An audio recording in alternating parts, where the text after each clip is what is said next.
This review video will focus on our Unit 9 of study, which is taking a look at the late Middle Ages. This picks up right where Unit 8 left off, which was the early Middle Ages. So this is looking approximately from the year 1000 up until about the year 1500 when our course ends.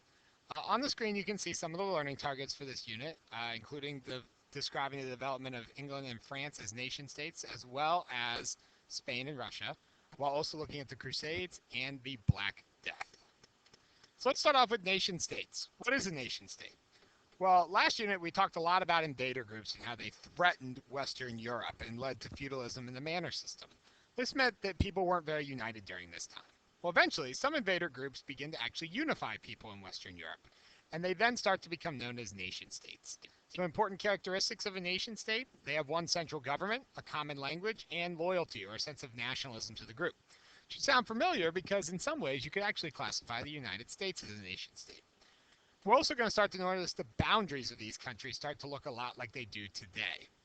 So you can hopefully tell this is why we're getting to the end of ancient world history, because we're starting to put some modern things in, such as modern nation states, which now become countries with names we're familiar with boundaries we're familiar with. And some of these names are England, France, Spain, and Russia. So let's start with England. England is going to be invaded by multiple groups that are going to mix together to become England. Three of the main ones are the Angles, the Saxons, and the Vikings. Hopefully you can tell Angles kind of looks like England. We have a couple important people and ideas that are involved with England becoming a nation state. And the first is the one to unite the people of England for the first time, and that's William the Conqueror, or William of Normandy, the Duke of Normandy. And he invades England from Normandy. Normandy is in France, which you should know about because of D-Day. That's going to become pretty significant in a couple slides. Once England's united, you have to somehow control and unify people, and that was done through common law, which was done by King Henry. These laws were made by royal judges who made decisions in various parts of England that then became a part of larger laws for all of England. Remember, this helps to control people and help control civilizations, but it angered the nobles because remember, in the feudal system, lords and nobles had all the power. Now all of a sudden, the power is shifting to the king, and in this case, it's a king who's in Normandy, in France. That's going to be significant. So what do the nobles do? They're ultimately going to force King John, who is the lion in the picture to the right, to sign the Magna Carta. The Magna Carta is a very important document. It's a document that's going to reduce the power of the king while increasing the power, the rights, and the liberties of the nobles, the lords, the rich people. This is going to be incredibly influential, not just on England, but also on our own country, where the power of the people is more important than the power of our leaders. You can see the snake off to the side there from the Robin Hood movie, who hypnotizes King John. This can be used to kind of describe how the Magna Carta worked, because King John wasn't a very powerful king, so the nobles were able to force him, like the snake, who hypnotizes King John, to sign the Magna Carta. Magna Carta is extremely important. It reduces the power of the king, increases the power of the nobles and the rich and the lords, influences us today. From there, we get the formation of Parliament. Parliament was broken into two houses, the House of Lords, House of Commons. Lords for the more upper class people, Commons for the more lower class people. And they were designed to advise the king and got more people involved in this new nation state government. And hopefully that should sound similar to Congress that we have today. So you see we take a lot of our ideas from England. France is another nation state that starts to form around this time. The first person to kind of unify the people, the feudal kingdoms of France, is going to be Hugh Capet, and he establishes Paris as a capital city. We can see Paris on the map here. The reason it's going to emerge as the capital city is because it's in a very good spot for trade, which is an idea that should be very familiar by this point. Notice Normandy next door. Remember, William the Conqueror was from Normandy. He went over and took over England. So if a person from France is taking over England, there's obviously a connection between these two areas. But are France and England connected today? Not quite, and that's because of the Hundred Years' War. So the Hundred Year War is a war actually between France and England. It lasts a little over 100 years.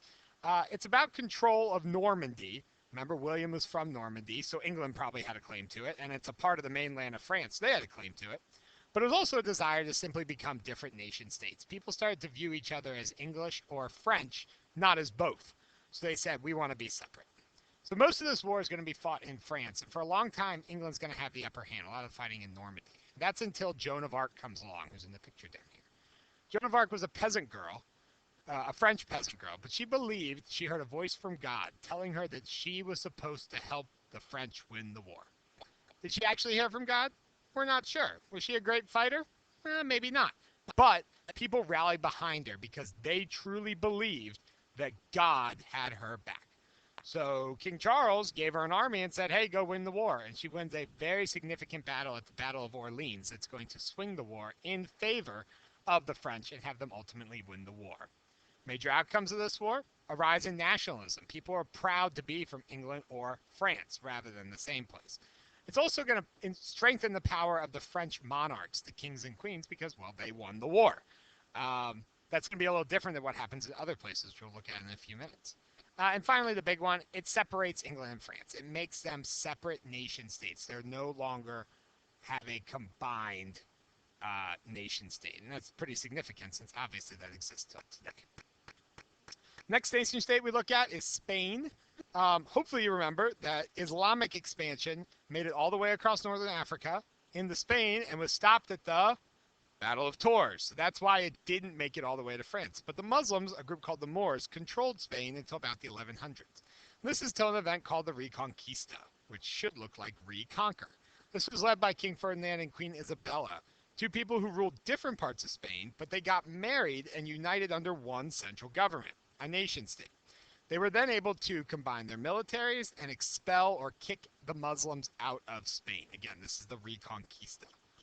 Once they're unified, they start to expand under King Charles. And once this expansion, a different King Charles than before, once this occurs, Spain begins to expand into the Western Hemisphere.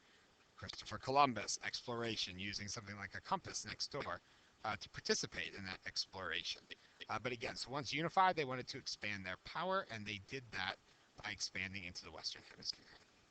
Reconquista is the most important thing on this particular slide. Our last nation state we look at is Russia. So Russia was going to be controlled by the Mongols until a guy named Ivan the Great comes around. Ivan the Great lived in Moscow, and he refused to pay tribute, hence the Hunger Games picture. The Mongols did nothing when he refused to pay tribute. They threatened that they were going to force them to pay tribute, which is taxes, but didn't actually do it. This gave Ivan a lot of power. Think about the Hunger Games.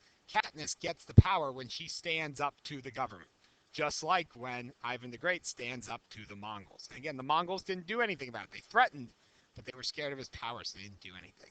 This gave Ivan a lot of power, and he uses that to further unify the people of Russia under Eastern Orthodoxy and under a code of laws.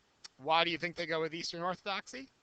Because hopefully remember that Russia has a connection to the Byzantine Empire, which practiced Eastern Orthodoxy. One of the other most important things from this unit was the Crusades. So the Crusades is a holy war. That's what Crusades actually mean. And it's a war between the Christians and the Muslims. So why did it occur? The big reason is because the Muslims control Jerusalem. And remember, Jerusalem is important to all three monotheistic religions: Christians, Jews, and Muslims. They all have a claim to it as being their holy land. The Muslims had control of it, though, because at this time it was part of the Muslim Empire. And they said, no Christians or Jews allowed in. This made people very, very angry. And the Pope at the time, Pope Urban, is going to launch a crusade to get control of the Holy Land. You'll notice there's a quote down there. This is from a speech Pope Urban gave. Take a second to read it. Think about how you would feel if you heard that speech. Hopefully you'd be pretty motivated to fight. And that's what the point of Pope Urban's speech was, to rile people up, get them excited, like a pregame speech, to go out and fight for Christianity. And there's also the help that if you fought in the wars, your sins would be forgiven, which is big too. Some events of the war: First and Second Crusades. Christians had some success, but overall the Muslims are going to win. They're better fighters. That's until, though, Richard the Lionhearted, who was an English king, is going to lead the Christian forces in the Third Crusade. He's a really good fighter, hence the name Lionhearted. So he was able to have a truce or a tie with Saladin, Saladin being the leader of the Muslims. The agreement was the Muslims would keep Jerusalem, but Christians could freely enter, which kind of makes sense because the Muslims had control of it and never lost it. They should probably keep it. The Pope, though, said, forget that. We're still going to go after the Holy Land. So he launches a Fourth Crusade, but this time the Crusading Knights get caught up in other conflicts, particularly in Byzantium, in the city of Constantinople. which is going to greatly hurt that empire. So they don't even make it all the way to the Holy Land. So what were the outcomes of the Crusades? Well, the first one is that monarchs are going to be strengthened while the church is weakened. Let's think why the church is weakened. Did the Pope win the war? Nope. Do you think people got tired of losing? Yep. And eventually, people start to realize the war is not just about getting the Holy Land back, it's also about the Pope getting power. So they're going to say, hey, we're not winning these wars. We're not really going to support this anymore. And the church is weakened. Anytime the church is weakened, monarchs are strengthened, monarchs being kings. And think about it. We're forming new nation states, and they're now getting more power because the church has been unsuccessful in the Crusades. Kind of makes sense. It's also going to increase trade between Europe and the Middle East, the Crusades, because a lot of these knights have never been to the Middle East before, so they get access to new markets for goods, so it's going to increase trade. It's also going to have some hatred form between Christians and Muslims, some of which people could argue stretches to today. And finally, it's going to lead to the fall of the Byzantine Empire to the Ottomans, because again, the looting of Constantinople and the city is going to very much weaken it during the Fourth Crusade. Most important thing to remember from the Crusades, Pope Urban in his speech, very important. The truce, very important. The outcomes might be the most important thing. So make sure you know the outcomes. And again, they were fighting over Jerusalem, the Holy Land for three religions. So if you've noticed, there's been a theme so far between the Reconquista, 100 Years' War, the Crusades. There's lots of death in the late Middle Ages. Well, the death isn't stopping here, because the last thing for the late Middle Ages is the Black Death. So the Black Death, which is also known as the bubonic plague, is a disease that's going to kill 1/3 of the population of Western Europe during the late Middle Ages. It's going to spread through trade on trade caravans coming from Central Asia, possibly along the Silk Road. And it's actually going to come from flea-infested rats. That's what actually causes it. So if you look at the map over here, you can see how it spread. It spread very quickly. It's like 5 years for it to spread, incredibly fast. So it's going to come in from Asia into the Med Sea. Think about it. Lots of trade happening on the Med Sea, particularly in areas like the Italian Peninsula. So it's going to hit there first before it spreads into other parts of Europe. Some of the impacts of the Black Death. One, it's going to weaken the church. The church was just weakened in the Crusades. It sure sounds like the church isn't doing too well right now. That's a big part of the late Middle Ages, and it's a reason why the nation states and the new monarchs are going to be so successful. The church is weakened because they can't explain this. People turn to them. Why is this happening to us? Why is everyone dying? Fix this. And they can't. They can't explain it. They can't solve it. This weakens the church. It's obviously going to kill a lot of people, 1/3 of the population. It's also going to bring trade to a stop. So the Crusades picks trade up, but the Black Death kind of stops it. It's also going to end the feudal system for good because, as you can guess, poor people are going to be more affected by this than rich people who are maybe able to escape it a little bit better. Most important things to remember about the Black Death is where it came from, trade from Central Asia, and these impacts, particularly how it weakens the church and hurts trade. So we've got these new nation states, but we've also got a lot of death occurring.